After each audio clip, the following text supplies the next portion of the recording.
Hey everybody, welcome back to the channel. I'm your host Dane. Hope you're doing glorious wherever you may find yourselves, and blessings to all, and welcome to another episode in my little mini series where I talk about my favorite album runs of all time.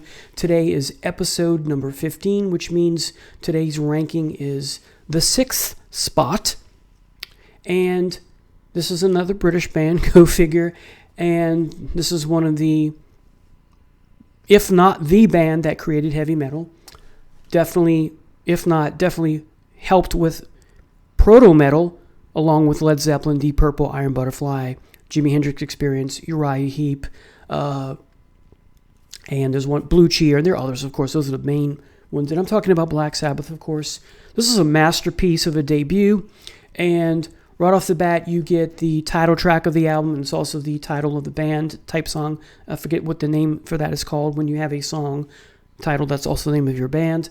Of course, this is the beginnings of heavy metal in so many ways because we're dealing with human sacrifice, and I can't prove it, but I think that this song inspired Iron Maiden to do The Number of the Beast, which is essentially a song about someone having to escape being, as George Carlin, the once great comedian, said, you're now online for the human sacrifice kind of thing. So to be silly for a minute.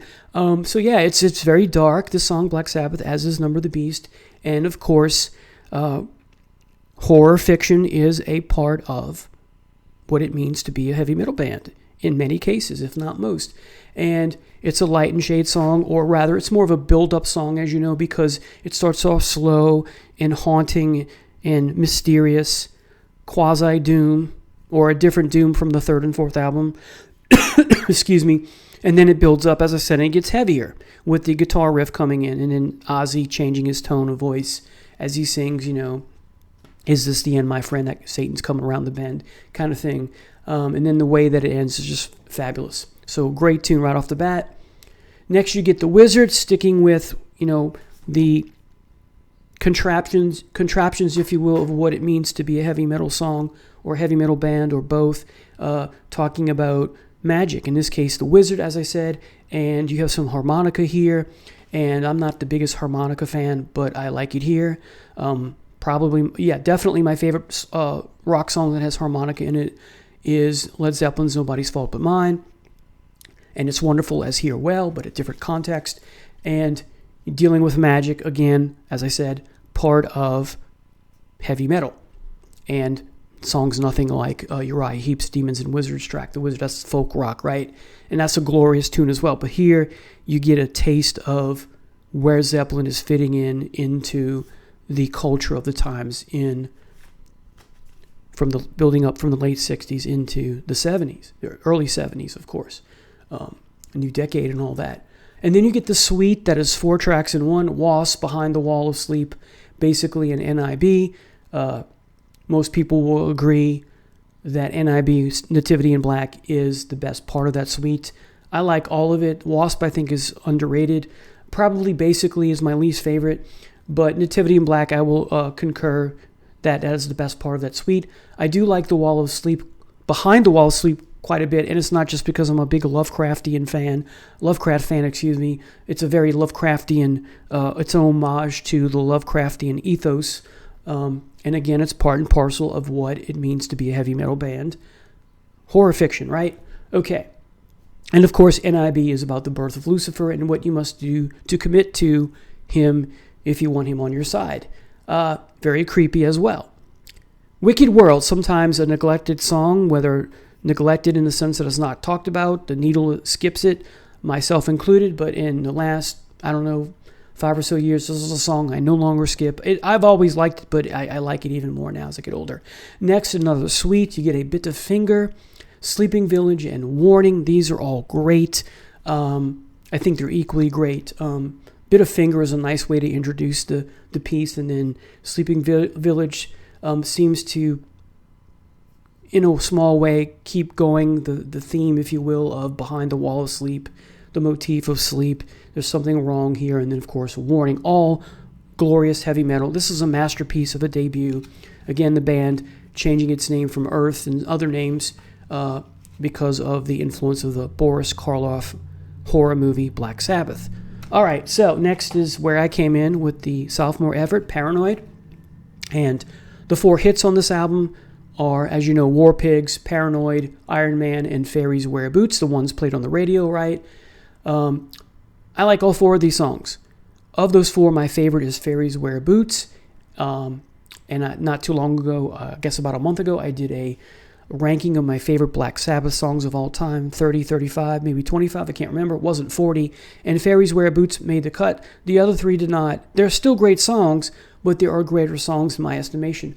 War Pigs is a great song, anti-war, Satan spreading his wings and laughing at the generals, the evil generals, who decide, who's going to march off to war and die kind of thing, right? Paranoid, we've all been there, right? Sense of paranoia is a little bit of that is normal in our lives. I can't remember how many times as a young man I'd have a conversation with someone, I'd run into someone, and did that conversation go well? Did I overthink it? That kind of thing. Planet Caravan, I love the song. One of my favorite songs of them by all time. One of my favorite songs by Black Sabbath of all time. It's very trippy. It's very psychedelic. Got a little hit of blues there, psychedelic blues. Very slow, but in a good way. The vocals are, I don't want to say haunting, but mesmerizing. Again, because it's very trippy. And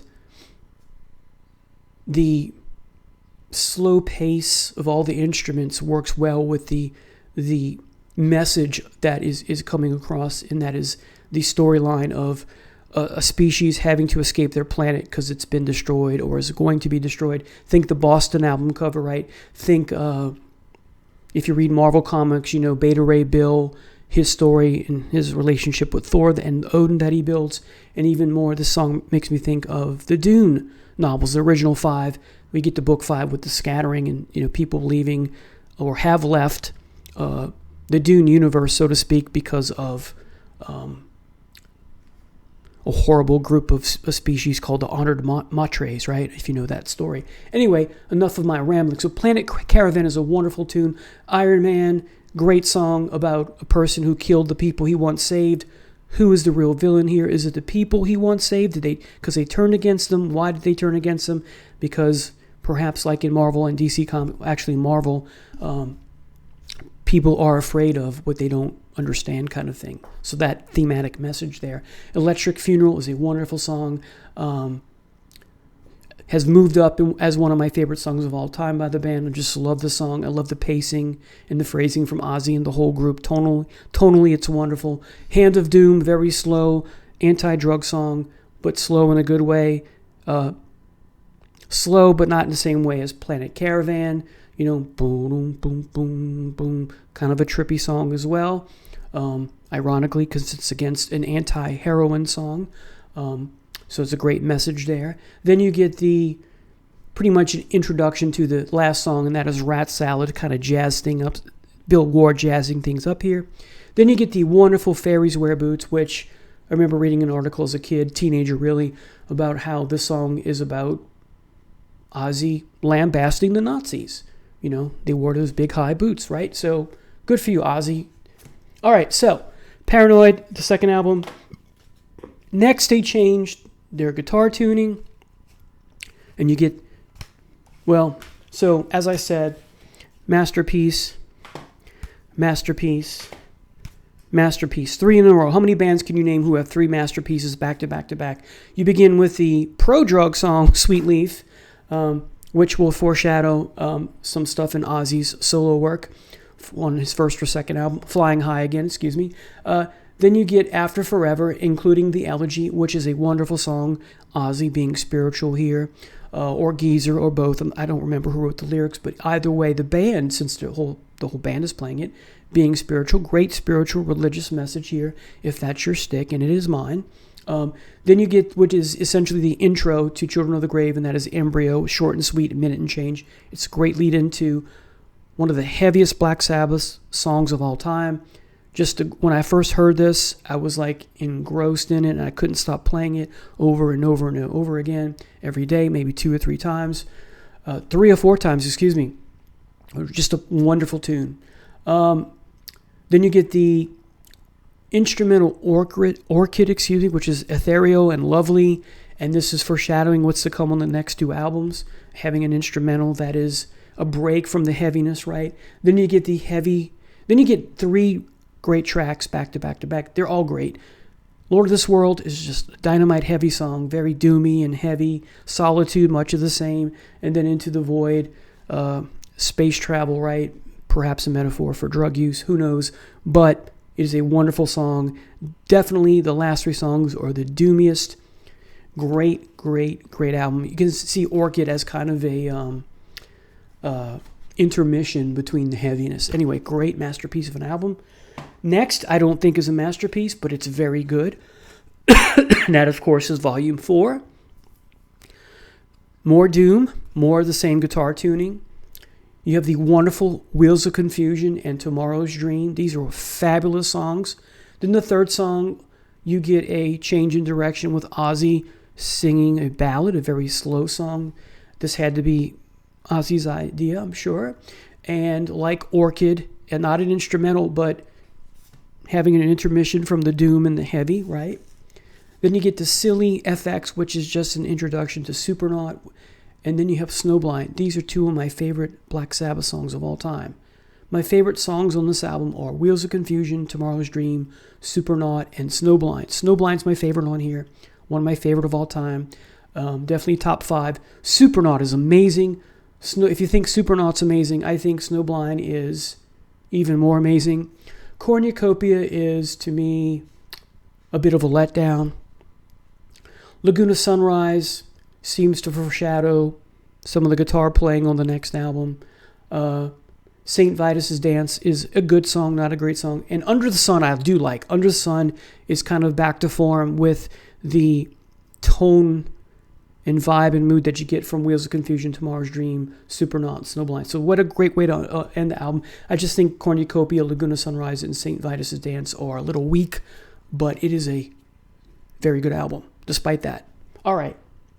Next, once my favorite. This is the second Sabbath album I ever listened to. Sabbath, Bloody Sabbath. Of course, the title track is heavy, like you wouldn't believe. One of my favorite songs by them. One time, my favorite song by them. This is a very different album. I remember in high school talking about this album with a friend, and he said that this was their best tone-wise album, and some days I agree with that. So Sabbath, Bloody Sabbath, the heaviest song on the album, one of their heaviest songs of all time. Perhaps an anti-religion song, very different from After Forever. A National Acrobat is quite good. Fluff, instrumental. Again, Orchid foreshadowing this song. Then you get the wonderful Sabra Cadabra, great playing from Iommi. It's all great here, but it's just great. Killing Yourself to Live is a wonderful song. Not a heavy song, really. There's a lot of stuff on here that's more... It's not so much heavy, but it's aggressive in its own way, but not heavy metal. It's got just different... It's got a different vibe from everything that came before, and that's a good thing here. So, Killing Yourself to Live, just a thematic message about the dangers of overworking yourself, overthinking yourself, stress, that kind of thing. What a great song. And then you get the slow but wonderful Who Are You? Got this like kazoo type tone at the beginning, kind of a phaser effect, I think. And Ozzy's vocal phrasing is dynamite. Not a heavy song again, but wonderful. Looking for Today, more of a rocker than metal, and great message here. And then you get the wonderful Spiral Architect, which again, not a heavy song. Not much here is heavy in the typical Sabbath expectation, but heavy message, right? Spiral Architect has a moody blues flair to it at the beginning and the end, and I get goosebumps talking about the song. One of my favorite songs of all time. So Sabbath, Bloody Sabbath, I prefer this album cover better. The positive side of things, right? And then finally in the run, we have Sabotage, my favorite Sabbath album. You have Don't Start Too Late, which is the second track here. But in many ways, it's just kind of I think, an introduction to the third song. this album hits you over the head right off the bat with a 1-2 punch of Hole in the Sky and Symptom of the Universe. Just two of my favorite Sabbath songs of all time. Definitely my top 10. And something about this album, Ozzy is just on a mission here to vent his angst and rage at things, and he does it wonderfully here on Hole in the Sky and Symptom of the Universe, and especially the last song, but we'll get to that. Megalomania is a fantastic 8 or 9 minute tune. I just think it's wonderful. There's so many different textures here. The thrill of it all, perhaps it's my least favorite song on the album, but it is a good song, not a great song. Superstars is a cover song from the Yardbirds. I like it. It's not great. Then you get the wonderful Am I Going Insane, in parentheses, Radio. This is, I think, is a underrated gem of a song. And then you get the return to real heaviness as the first two songs, or the first and third song, The Writ, where Ozzy is just going off in the same vein as Freddie Mercury did with Death on Two Legs, because they're both voicing their anger towards their manager at the time, who ripped them off, allegedly. So, The Writ, again, Ozzy's on fire. This is, a lot of people pan this, critics and fans alike, I think is, and I did too at one point. I liked, as a kid and teenager, Hole in the Sky and Symptom of the Universe, but that was it.